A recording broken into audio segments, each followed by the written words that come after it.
The family vacation is an American invention. The way we do it here in America is to take a road trip.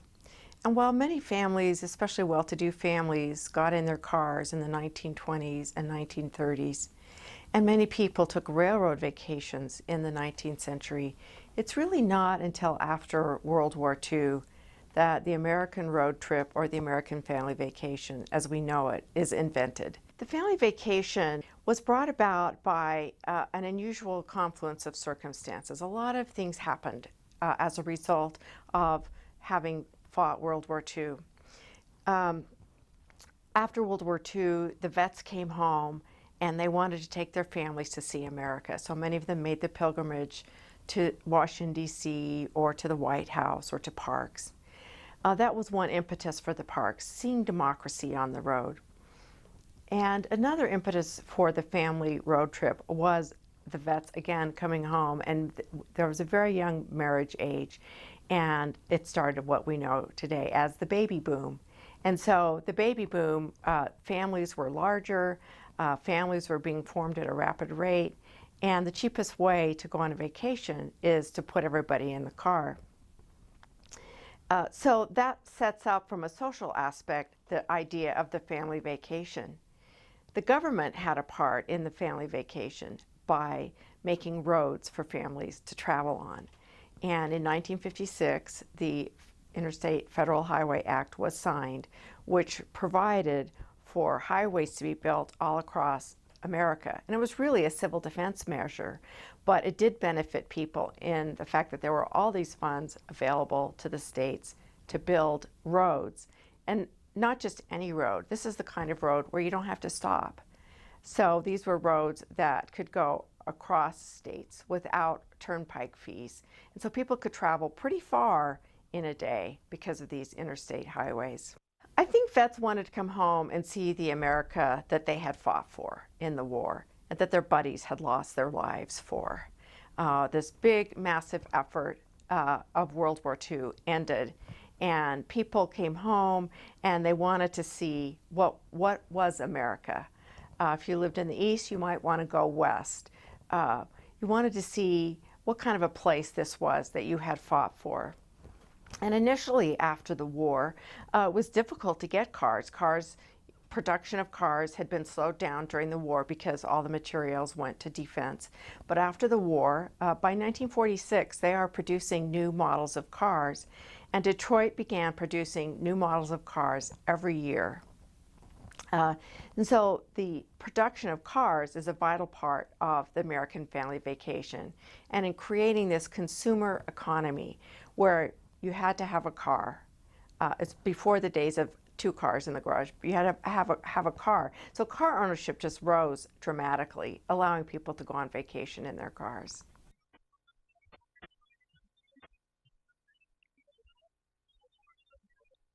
You live, you can reach it quickly, comfortably, and with utmost economy.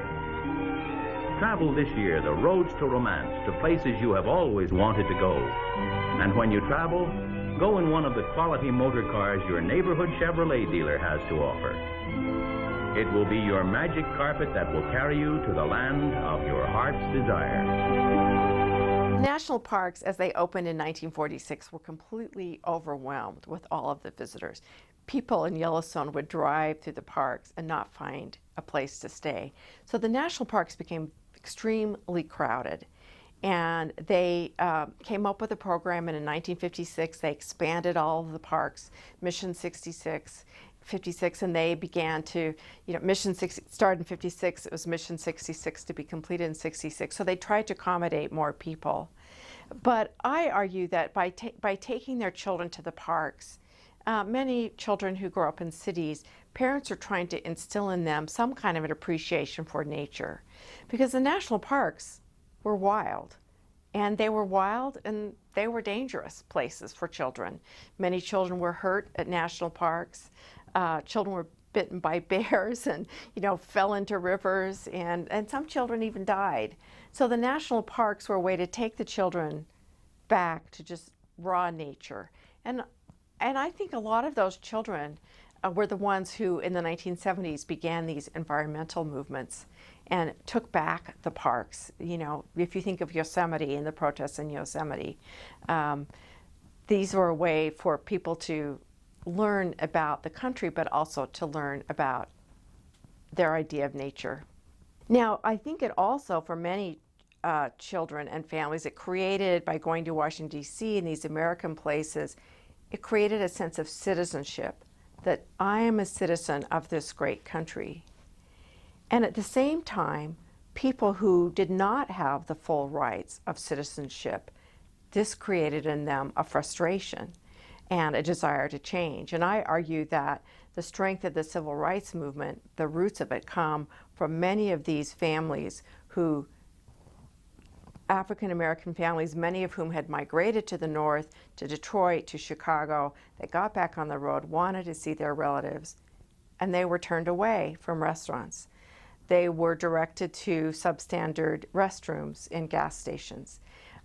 They couldn't eat at restaurants. Even a place like Howard Johnson's wouldn't serve them. Even in Maryland, just really close by the Capitol.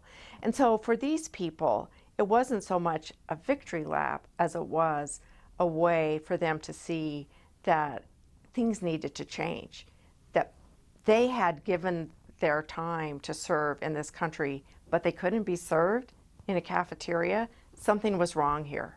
There were entrepreneurs in the Black community, in the African American communities all over the country, but especially in the South where segregation was legal, who would create businesses.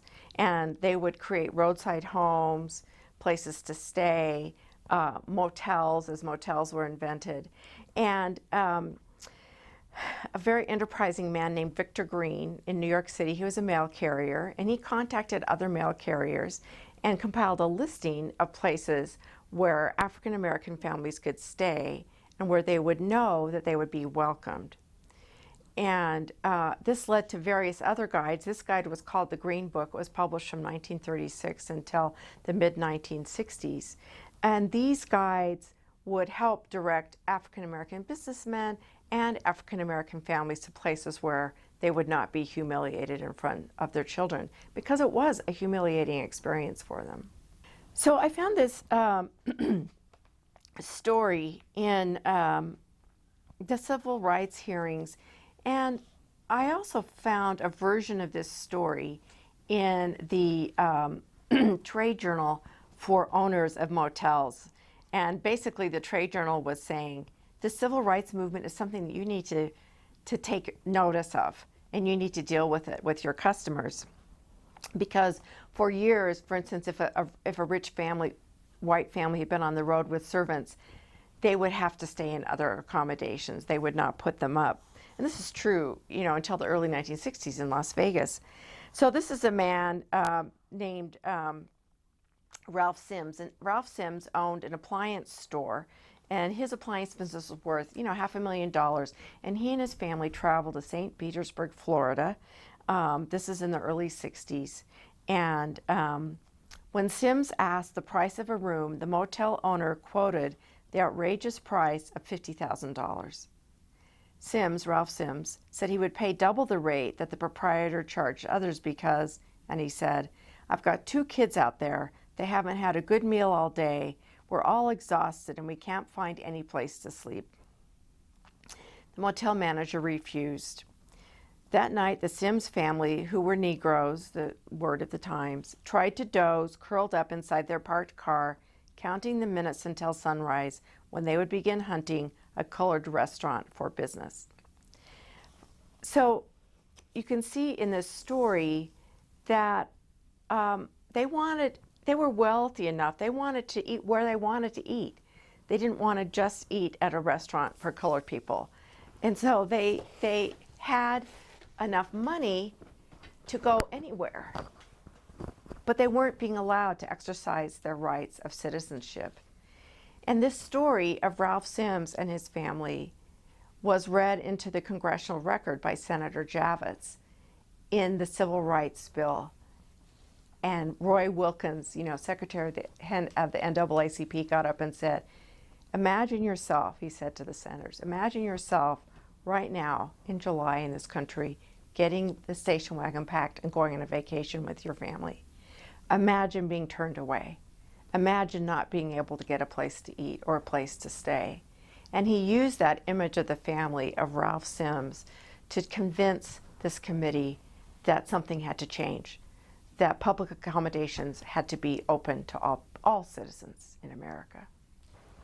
As I was thinking about family vacations and getting started on this book, I wanted to tell the story of the real family vacation, the history of the family vacation, not the family vacation as television shows showed it on Ozzie and Harriet or Leave It to Beaver, because those aren't real depictions of reality. And I had spent 15 years living on the south side of Chicago. I raised my children in an racially integrated community on the south side, and I knew of the civil rights struggles, and so I was aware of this. But most of it was I read the histories. Almost all the histories talked about the buses, the trains, and something had not been done on the individual family experiences. And I wanted to tell the family story. What was it like for a family getting in a car? What would their experience be?